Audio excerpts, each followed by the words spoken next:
Joey, we'll start with Nico. What are your points of emphasis for him this spring? What steps do you want to see him take this spring over these next few weeks? Yeah, physically we've been working a bunch on just refining his body, getting himself in great body positions. He's so athletic that sometimes he's able to get away with being in bad body positions. So we've been really critiquing and hard on ourselves as far as, all right, yeah, you can make that throw, but are you in the best possible position you could get in this moment? And then adding weight and strength onto him has been great for you. He's committed to that. He's doing a great job there.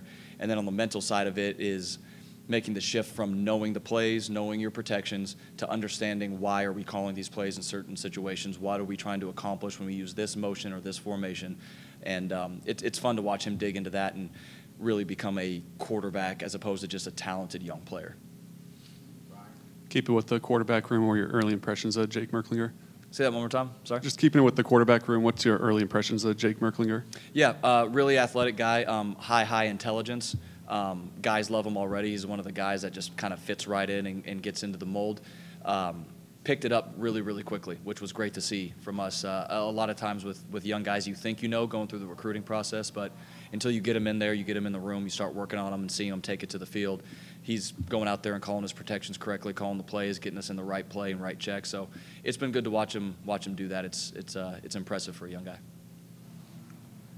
Joey, I know today's just the first day in Shales, but overall impressions of Lance Hurd, both through the winter conditioning and now that you've kind of got out there on the practice field a little bit. Yeah, Lance, when you look at him physically, really big guy. He can move really well. All the athletic traits are there that you want. All the physical traits are there that you want. Smart kids picking things up quickly. It's just for him transitioning to playing with tempo and understanding the way we play. That's always what it is whenever a guy comes in, no matter how much experience they have at another university. Transitioning to the way we play just takes a little bit. So he's pushing through it, and he's doing a good job. Coach, what's your early thoughts on your new additions in the wide receiver group, and how good is the competition at that position going to be this spring? Yeah, we got a lot of talented young players. Similar to the last question, a lot of it is just learning how to play the way we play, playing with speed, playing with tempo, and not letting that slow you down on the back end where you're trying to figure out what to do. That's been the challenge for all the young position players is while you're going out there and trying to figure it out, cut it loose.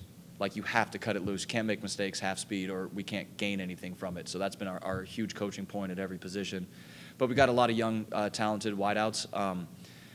The competition is awesome. It's one of the best I've seen in spring break. There's not a lot of solidified guys going. It's everybody out there fighting for a spot. So rep after rep after rep, you're getting everything from somebody. Nobody's pulling back thinking like, I kind of got this spot. I can take a couple reps off. Everybody's fighting to get on the field, which does nothing but increase the level of play on the field. When we're out there, we see Nico communicating a lot with his receivers, kind of in between groups or sessions. How is he taking on that leadership role, not just with his group, but maybe offense-wide and team-wide? Yeah, he's one of those guys that has that natural aura about him where people gravitate to him. They listen to what he says. It's a little bit outside his comfort zone to try to step out and get on somebody, which isn't really his makeup, which is fine. You don't have to do. There's not one way to do it. But when he talks, guys listen. That's the best compliment you could say about somebody. When you talk, the guys stop talking and they listen to what he has to say. And similar to the last question, we got a lot of talented guys. They just haven't played football together. So whether they're young, transfers, been in the program, it's a lot of guys trying to make their first push onto that field. So you just see a lot of them trying to get on the same page. All right, how did you see that? This is how I saw it. Let's make sure we're doing this next time. That's a big part of all those conversations you're seeing.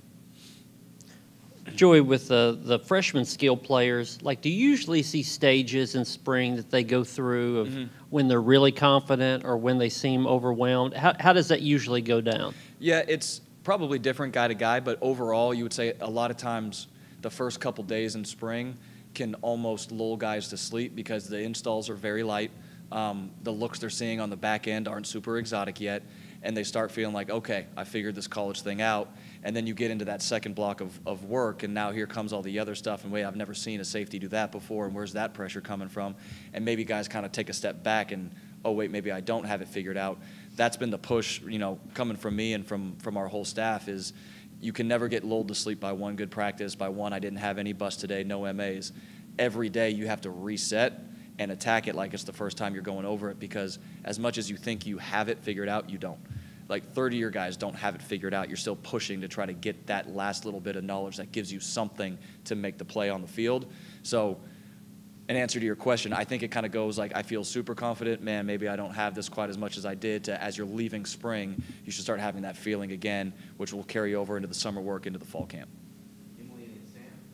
On Monday, Coach Heupel was talking about Nico's growth in that leadership role. How have you seen it grow over spring practices so far this season? Yeah, just him being more willing. Not that he was in a shadow last year, but with Joe coming in, he always wanted to be really respectful and not like try to step out, overtake him in any step like that. But he's been actually more willing to just step out and like, all right, I got this. Like sometimes you'll go to say something to a wideout or a tight end or a running back, and he'll just kind of grab them first and take them. So it's for him, it's never super boisterous. It's never really loud. It's never overly aggressive. It's just him getting the information across. And like I was saying earlier, when he just talks, guys listen. He doesn't have to grab face mask, scream. Guys want to hear what he has to say because they respect the work that he's put in.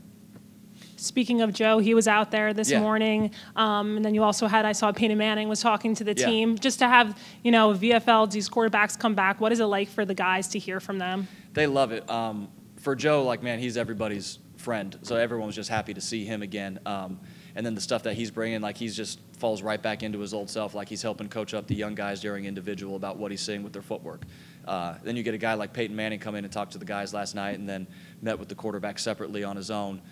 I mean, it's Peyton Manning. Like, there's not much more to say on that one, right? Like, he talks, everybody really listens. And he was just giving guys a bunch of great nuggets as far as the way he prepared, the way he went about his business, what his daily routine was, his weekly routine was. And our guys were taking pages of notes on it. So I think it's going to be something that's crazy beneficial for those guys.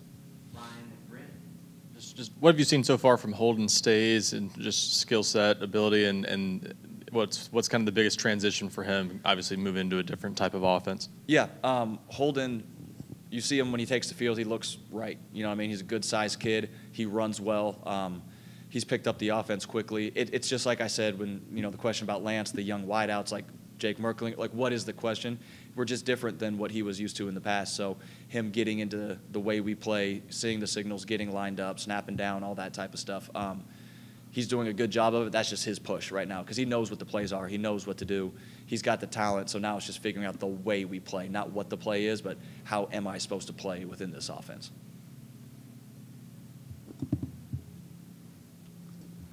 I'm curious, what did you learn over the last year for yourself as an OC that you maybe take into this spring? Are you doing anything a little bit different? Is there some notes that you took from your year last year as a first-time offensive coordinator that you're taking into this spring? Yeah, I think it's just like anything, like I was saying, like as you keep doing stuff more and more, you get better at it, right? That's why there's no substitution for experience. For me personally, it was making a commitment to like, all right, how are we going to react in different situations versus specific looks that we're anticipating that we saw last year that we think can carry over, and using this offseason to say like, all right, if we get this is what we're going to, and prepping our guys and all that type of situational stuff. We're like, wait, why are we doing these plays? This isn't our base stuff. Well, we're doing this for when this eventually shows up. You guys are going to know how to respond to it. So it's been a lot of situational work and a lot of specific defensive structure look that we anticipate seeing in the future.